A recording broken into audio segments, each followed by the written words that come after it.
नमस्कार, एक और नए वीडियो के साथ। आज की इस वीडियो का हमारा सब्जेक्ट है सोसाइलॉजी, जिसे मैं आपको चैप्टर नंबर 4 बताने वाला हूँ। इस चैप्टर का नाम है बाजार एक सामाजिक संस्था के रूप में।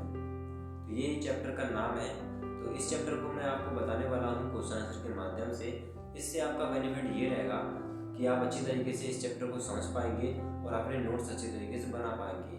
तो इसमें आपको चैप्टर रीड करने की आवश्यकता नहीं पड़ेगी। तो चलिए वीडियो स्टार्ट करते हैं।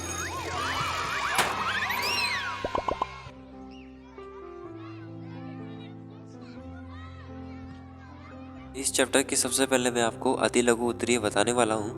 पहला प्रश्न है उदाहरणीकरण को परिभाषित कीजिए। दूसरा भी हो जाता है उदाहरणीकरण की अवधारणा क्या है। मतलब दो प्रश्न हैं तो दोनों के आंसर एक ही है। ठीक है, तो अब चलिए जान लेते हैं। उदाहरणीकरण का अर्थ ऐसे नियंत्रण में ढील देना या उन्हें हटा लेना है जिससे आर्थिक विकास को बढ़ावा मिले। उदाहरणीकरण में वे सारी क्रियाएं सम्मिलित हैं जिसके द्वारा किसी देश के आर्थिक विकास में बाधा पहुंचाने वाली आर्थिक नीतियां, नियम, प्रशासनिक नियंत्रण प्रक्रियाओं आदि को समाप्त किया जाता है या उनमें शिथिलता दी जाती है। उदाहरणीकरण को मैं आपको अपनी लैंग्वेज में समझाता हूँ।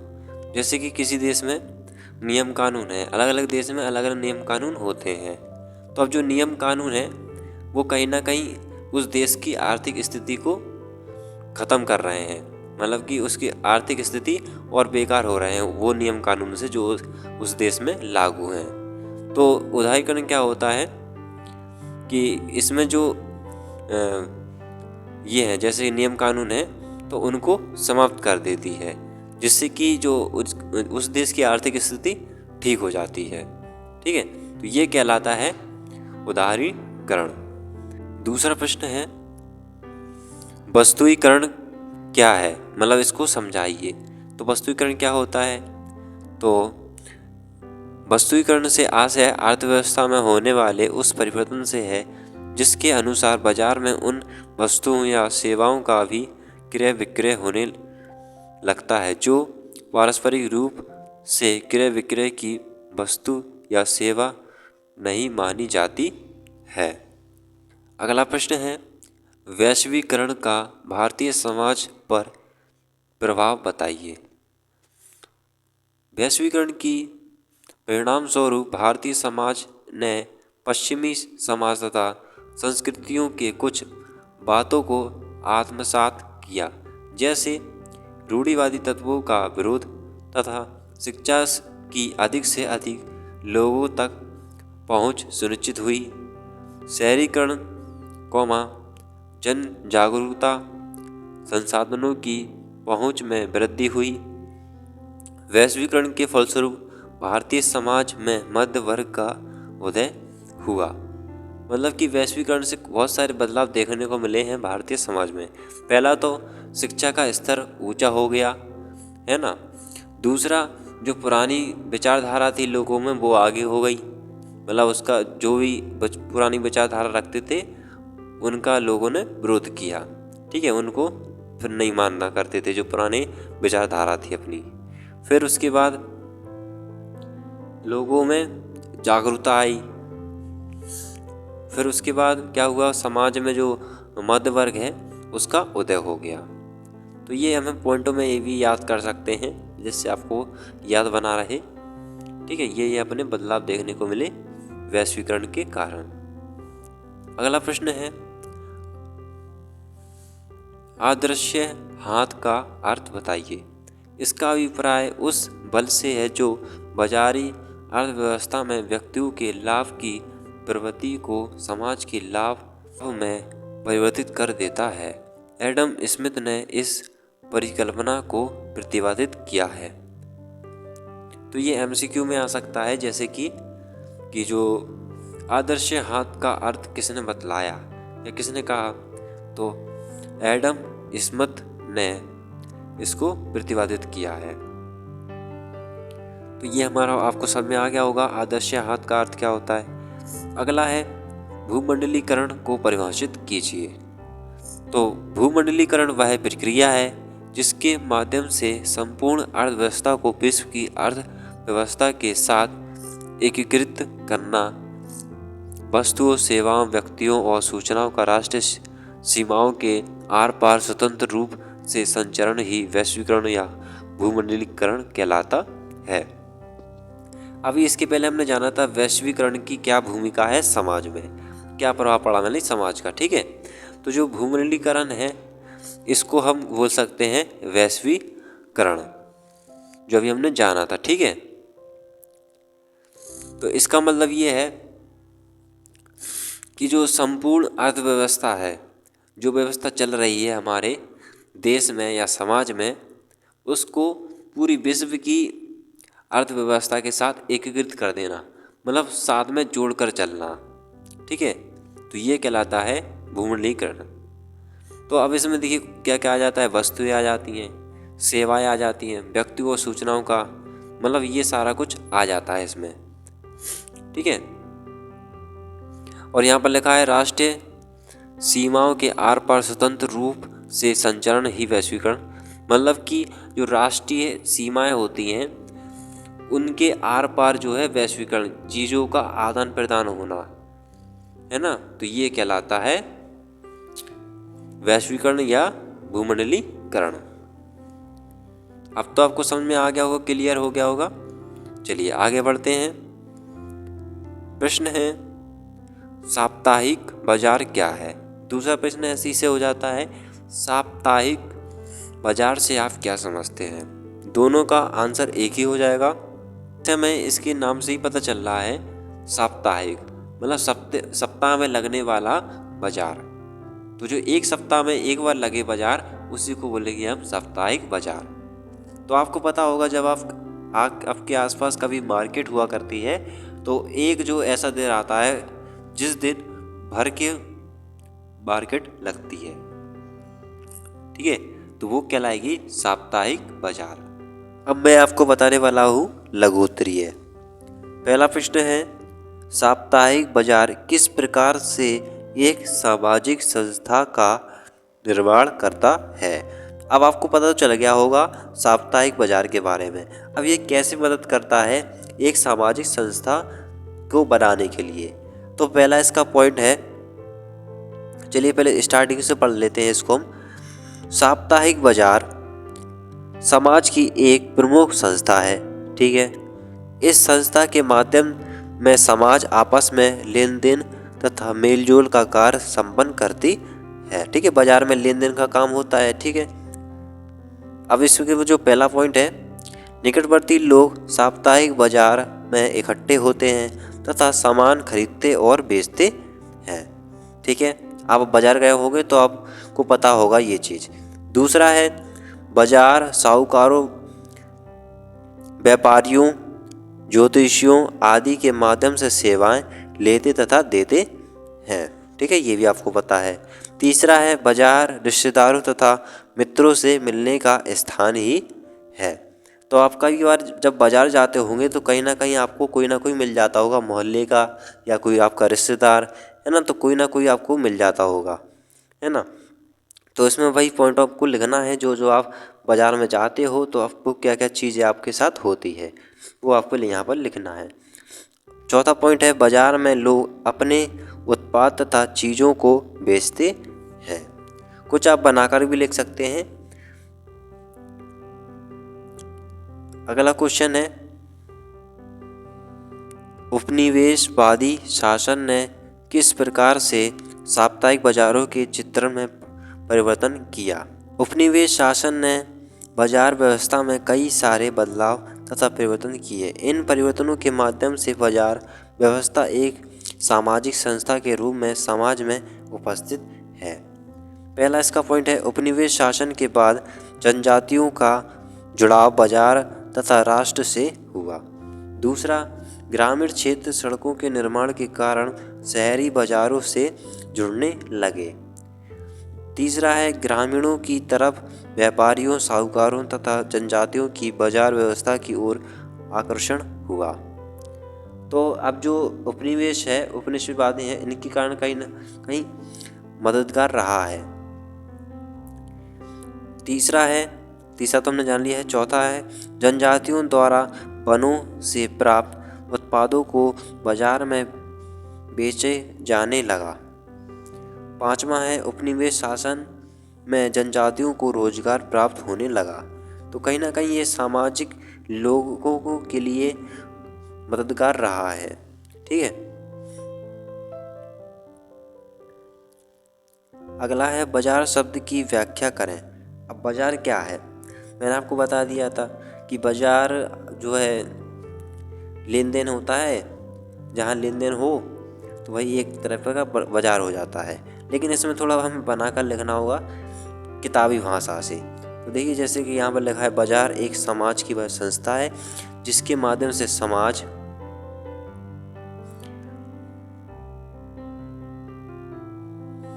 में रहने वाले लोग सभी मनुष्य अपनी आवश्यकताओं की चीज़ों को खरीदते तथा बेचते हैं। तो यहाँ पर अभी मैंने शुरुआत में आपको बता दिया लेन देन करना, तो यहाँ पर आ गया ये खरीदते तथा बेचते हैं। पहले खरीदते हैं फिर बेचते हैं। ऐसे स्थान या संस्था को बाजार कहा जाता है। पॉइंटों में जान लेते हैं तो आपको और याद रहेगा।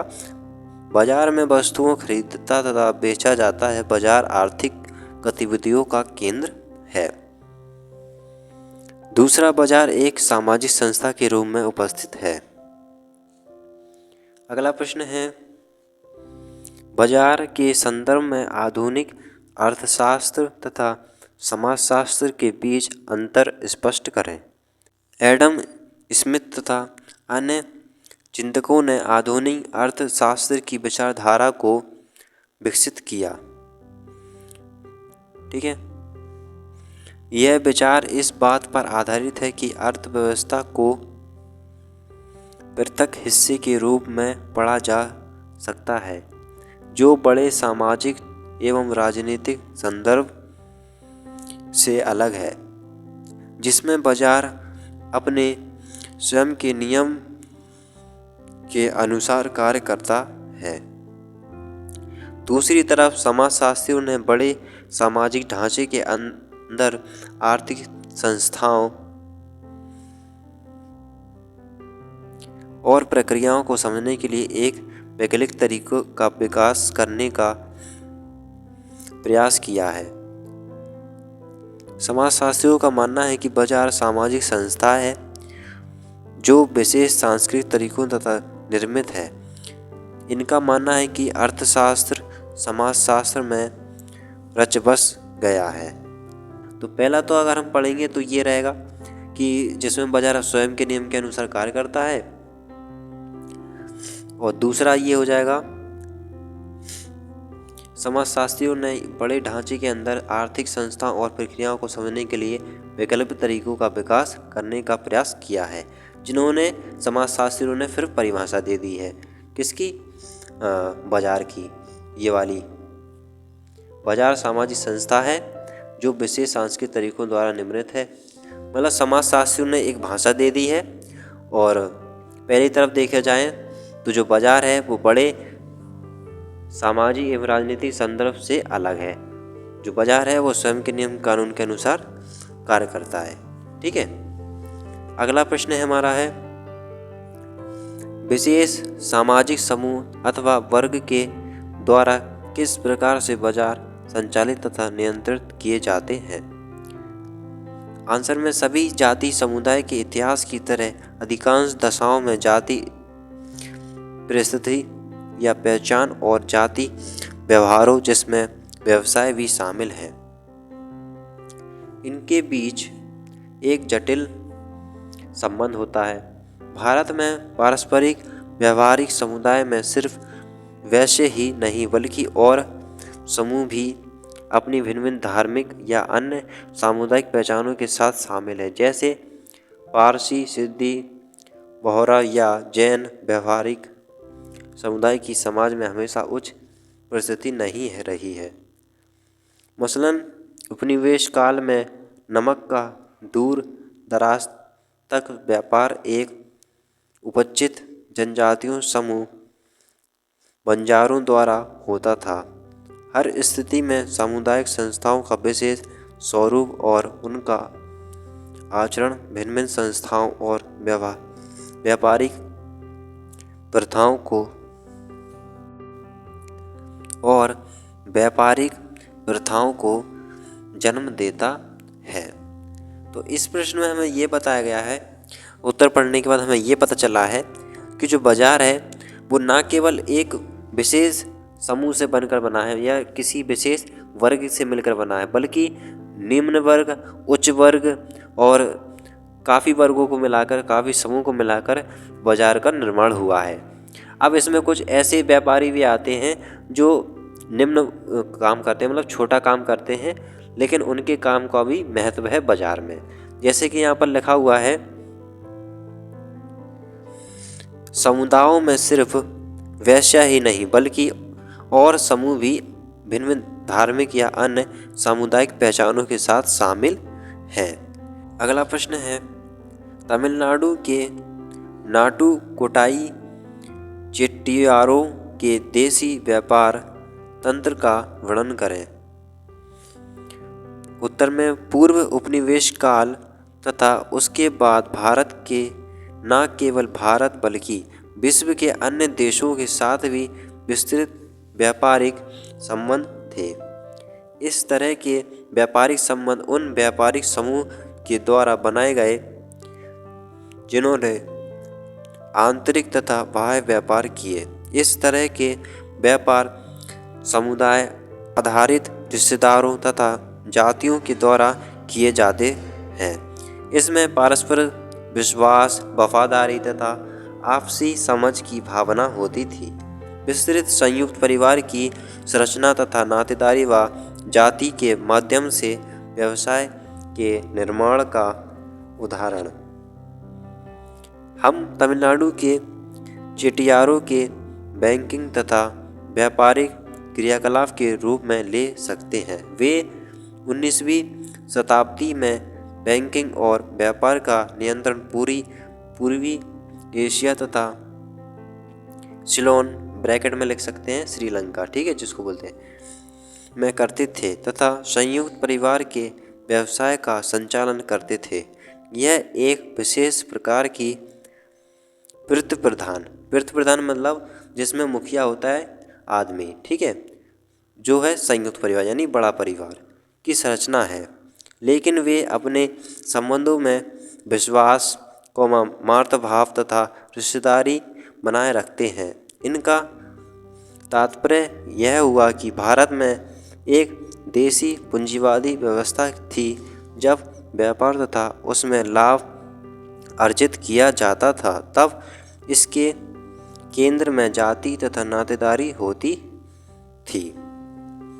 तो इसमें यह कहा गया है,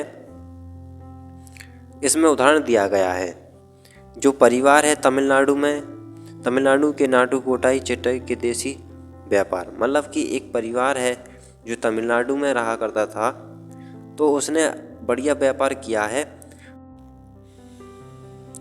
अगला प्रश्न है, औपनिवेशिक शासन ने भारत में नए बाजार के आविर्भाव को कितना प्रभावित किया, चर्चा कीजिए। उपनिवेश के आगमन के साथ ही भारतीय अर्थव्यवस्था में गहरे बदलाव आए। उत्पादन, व्यापार और कृषि का विघटन हुआ। ब्रिटिश के बने रास्ते कपड़ों ने भारतीय हथकरघा उद्योग को समाप्त कर दिया तथा बुनकर बेकार हो गए। उपनिवेश काल में भारत विश्व की पूंजीवादी अर्थव्यवस्था से और अधिक जुड़ गया। अंग्रेजी के द्वारा उपनिवेश बनाए जाने के पूर्व भारत बनाए सामानों के निर्यात का एक प्रमुख केंद्र था। उपनिवेशवाद के बाद भारत कच्चे माल और कृषक उत्पादों का स्रोत और उत्पादित सामानों का उपभोक्ता बना दिया गया। यह दोनों कार्य ब्रिटिश के उद्योग को लाभ पहुंचाने के लिए किए गए। तो इसमें यह बताया गया है, जब उपनिवेश आया तो उसके बाद कई सारे बदलाव हो गए थे हमारे जो भारत देश है। ठीक है। तो पहला तो यहाँ पर हो गया है व्यापार में हो गया था, कृषि में विखंडन हो गया था, मतलब जो अंग्रेज हैं उनके अनुसार कृषि करना था। ठीक है। तो इसमें एक शब्द है जो उपनिवेशवाद, इसके बारे में आप जान रहे होंगे। तो ये होता क्या है? ये होता है कोई शक्तिशाली देश किसी दूसरे देश पर अपना अधीन कर लेता है। जैसे कोई शक्तिशाली देश है तो वो किसी कमज़ोर देश पर अपना अधीन कर लेता है, मतलब उस पर अपने मतलब शामिल कर लेता है, अधिकार कर लेता है और अपना नियम कानून चलाता है। तो वो कहलाता है उपनिवेशवाद। ठीक है। जैसे ब्रिटिश शासन ने अपने भारत देश पर कर लिया था, यानी अंग्रेजों का शासन था। तो अब देखिए यहाँ पर आगे, तो जो भारत देश है वो बन गया था उपभोक्ता। ठीक है। जो सामान हुआ करते थे वहाँ का उपभोक्ता बना दिया गया था भारत देश।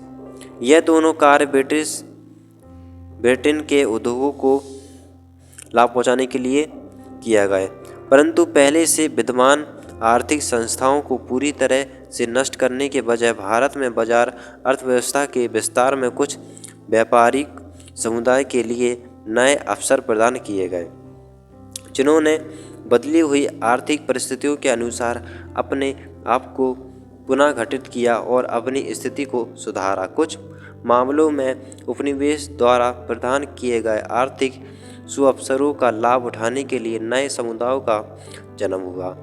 इस प्रकार का सबसे अच्छा उदाहरण मारवाड़ी है, जो संभवतः भारत के हर हिस्से में है तथा जाना माना व्यापारिक समुदाय है। तो भारत देश में जो भारत देश है वो ऐसा देश है जहाँ पर चीज़ें बनाई जाती थी, कुछ ऐसे ऐसे उत्पाद बनाए जाते थे जो दूसरे देश के लिए लाभदायक हैं। अब भारत देश की जो चीज़ें हैं वो दूसरे देश में जाया करती थी, तो इससे अंग्रेज़ों का फ़ायदा हुआ करता था। कैसे? क्योंकि उनका शासन चलता था भारत देश में। तो यहाँ पर कुछ समुदाय हैं, जैसे कि हुआ मारवाड़ी। तो मारवाड़ी एक बड़ा समुदाय हो गया है ना, इनका गठन हो गया। तो इससे क्या है, इनका सप्लाई जाने लगा दूसरे देशों में, तो इनको अच्छा तरीके से मुनाफा होने लगा। तो ये जाना माना व्यापारी कहलाने लगा मारवाड़ी। ठीक है। अगला प्रश्न है, उपभोग की अवधारणा का वर्णन कीजिए। आधुनिक समाज में उपभोग की एक महत्वपूर्ण विधि है, यह है जिसके द्वारा समाज में विभिन्नताओं के माध्यम से अंतर दिखाया जाता है। उपभोक्ता अपनी आवश्यकता के लिए सामाजिक तथा आर्थिक एवं सांस्कृतिक वस्तुओं को क्रय करके अथवा उनका उपयोग करके उपभोग समझा जा सकता है। पूंजीवादी समाज में उपभोग एक अत्यंत महत्वपूर्ण प्रक्रिया समझी जाती है। उपभोग के बारे में, तो उपभोग होता क्या है? उपभोग वह चीज़ होता है, जैसे कि मैं बाज़ार गया, मैंने कोई वस्तु खरीदी और उसको मैंने यूज़ कर लिया। तो अब मैंने यूज़ कर लिया तो वो कहलाता है उपभोग। अगला प्रश्न है, पूंजीवादी अर्थव्यवस्था में बाजार की भूमिका का वर्णन कीजिए। उपनिवेश के प्रभाव में आते ही अर्थव्यवस्था में व्यापक परिवर्तन हुए। भारतीय के हस्त निर्मित व्यापार समाप्त कर दिए गए, उनकी जगह मशीनों ने ले ली। उपनिवेश से पहले भारत बने हुए सामान का केंद्र था, उपनिवेशवाद के बाद कच्चे माल का केंद्र बन गया। उपनिवेश के बाद ही भारत के व्यापार में गति के साथ उन्नति की तथा नए नए उद्योगों की स्थापना हुई और आज हम इसी उपनिवेशवाद के माध्यम से अपनी उन्नति कर पाए हैं। आधुनिक बाजार वस्तुओं की मांग, वस्तुओं की उपयोगिता एवं फैशन आधुनिक बाजार की विशेषताएं हैं। तो इसमें बताया गया है, पहले क्या हुआ करता था कि लोग अपने हाथों ही से ही बनाया करते थे चीज़ें, कपड़े हुआ, जूते हुआ और मतलब कुछ भी हुआ तो वो हाथों से बनाया करता था। लेकिन अभी जो है मशीनें आ गई हैं, जिससे कि वो मशीनें 100 लोगों का काम एक मशीन कर दे रही है। तो इससे कहीं ना कहीं विकास हुआ है, उन्नति हुई है अपने देशों की। ठीक है। अगला है प्रश्न, उदारीकरण से आप क्या समझते हैं? इसकी विवेचना। अभी हमने जाना था उदारीकरण क्या है, तो इसको भी जान लेते हैं। ये दूसरी परिभाषा हो जाएगी और आ जाएगा आपका रिवीजन हो जाएगा। ठीक है, उदारीकरण एक ऐसी प्रक्रिया है जहां आर्थिक गतिविधियों पर सरकारी नियंत्रण को कम कर दिया जाता है तथा बाजार की शक्तियों को इसका निर्धारण करने के लिए छोड़ दिया जाता है। सामान्य अर्थों में यह प्रक्रिया जिसके अंतर्गत सरकारी नियम तथा कानून को पूंजी, श्रम तथा व्यापार में शिथिल कर देना, सरकारी उपक्रमों का निजीकरण, सार्वजनिक कंपनियों को निजी कंपनियों के हाथों बेच देना, आयात शुल्क में कमी करना ताकि विशेष वस्तुएं सुगमतापूर्वक आयात की जा सके। अब मैं आपको इसको समझा देता हूँ। ठीक है, ये अपनी दूसरी परिभाषा हो गई, वो अपनी दूसरी परिभाषा हो गई। आपको जो समझाया वो लिखना। ठीक है, अब मैं आपको इसको समझाता हूँ। जैसे कि कोई सरकारी संस्था है जिसमें काम चल रहा है, तो अब उसमें क्या होता है कि उस काम को वह सरकार एक व्यक्ति के हाथ में दे देती है, जिसको हम बोल सकते हैं ठेकेदार। तो वो ठेकेदार जो है कर्मचारी लेकर आएगा। कर्मचारी होंगे सरकारी नहीं, ना कि वो होंगे प्राइवेट मतलब उनको कभी भी नौकरी से हटा दिया जाएगा। ठीक है, अगर काम वो अच्छा नहीं देंगे। तो इसी प्रकार से सरकार जो है किसी एक हाथ में दे देती है काम, और वो एक व्यक्ति कई सारे कर्मचारी लेकर आता है और उनको रखता है। कम वेतन में, कम पैसों में ज़्यादा काम निकलवाता है। तो इसी को बोलेंगे हम क्या, उदारीकरण बोलेंगे। अब देखिए इसमें पॉइंट है, जैसे इसमें सार्वजनिक उपक्रमों का निजीकरण शामिल होता है। दूसरा है इसमें विदेशी कंपनियों को भारत आने से सुविधा होती है। तीसरा है इसे बाजारीकरण अर्थात बाजार आधारित प्रक्रिया की सहायता से आर्थिक, सामाजिक तथा राजनीतिक समस्याओं का समाधान भी कहा जाता है। ठीक है, तो इससे क्या होता है, सरकार को प्रॉफिट होता है। अगला प्रश्न है, आधुनिक बाजार की प्रमुख विशेषताओं का वर्णन कीजिए। आधुनिक बाजार एक व्यक्ति की आवश्यकताओं को पूरा करने की वह संस्था है जिसमें व्यक्ति अपनी जरूरत के सभी सामान को बाजार से खरीद सकता है। आधुनिक बाजार में व्यक्ति की उपयोगिता का प्रत्येक सामान क्रय किया जा सकता है। ठीक है, मतलब आदमी अपनी जरूरत की चीजें खरीदता है आधुनिक बाजार से। आधुनिक बाजार की विशेषताएं, पहला है आधुनिक बाजार दिखावटीपन पर निर्भर करता है। दूसरा है आधुनिक बाजार में प्रतिस्पर्धा का स्तर काफ़ी उच्च रहता है, मतलब कि हर व्यक्ति ये चाहता है कि हमारा माल बाकी लोगों से अच्छा बिके और ज़्यादा बिके, देखने में अच्छा लगे। तीसरा है व्यक्ति के व्यवहार पर निर्भर करते हैं, मतलब कोई व्यक्ति अच्छे व्यवहार से बोलचाल रहता है तो उसका व्यवहार, मतलब बोलने के तरीके से उसका जो माल बिकता है ना। चौथा है आधुनिक बाजार में वस्तु की गुणवत्ता की जगह फैशन ने ले लिया है, मतलब कि देखने में जो चीज़ अच्छी लगेगी तो आदमी उस पर जाता है, और जो जिसकी गुण होगा, जिसका बेनिफिट होगा, उस पर कम जाता है। मतलब कि अभी जो है लोग ज़्यादातर प्लास्टिक की चीज़ें खरीदते हैं, मिट्टी के बर्तन नहीं खरीदते हैं। अब उसमें आप आदमी जाना नहीं है कि प्लास्टिक के बर्तन से अगर हम कुछ खरीदते हैं तो उससे हमारी हानियाँ क्या होती हैं, तो ये आदमी ने नहीं जाना है। और आपने बेनिफिट नहीं जाना है जो मिट्टी के बर्तन हैं और उनको लेकर हमें यूज़ करना, तो ये चीज़ आ जाती है। बस्तर के धोरई गांव के जनजातीय बाजार का वर्णन कीजिए। तो इसमें क्या हम लिखेंगे, विश्व के ज़्यादातर कृषक खेती हर समाजों में आवधिक बाजार या हाट सामाजिक और आर्थिक संगठन व्यवस्था की एक केंद्रीय व्यवस्था होती है। मतलब जहाँ तक जो है एक मंडी टाइप की होती है, जहाँ एक जो किसान होता है उसकी मंडी अलग रहेगी, और एक हाट होती है जिसमें सब्जी भाजी रहती है। मतलब एक कहा जाए तो कहीं ना कहीं एक बाजार होता है जहाँ से लोग अपनी ज़रूरत की चीज़ें खरीद सकें।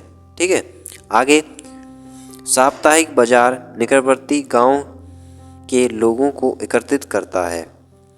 इसके बारे में मैंने आपको बताया साप्ताहिक बाजार के बारे में, ठीक है। यहाँ सभी लोग अपनी खेती की उपज और उत्पाद को बेचने आते हैं, जिसे हम मंडी बोलते हैं, ठीक है।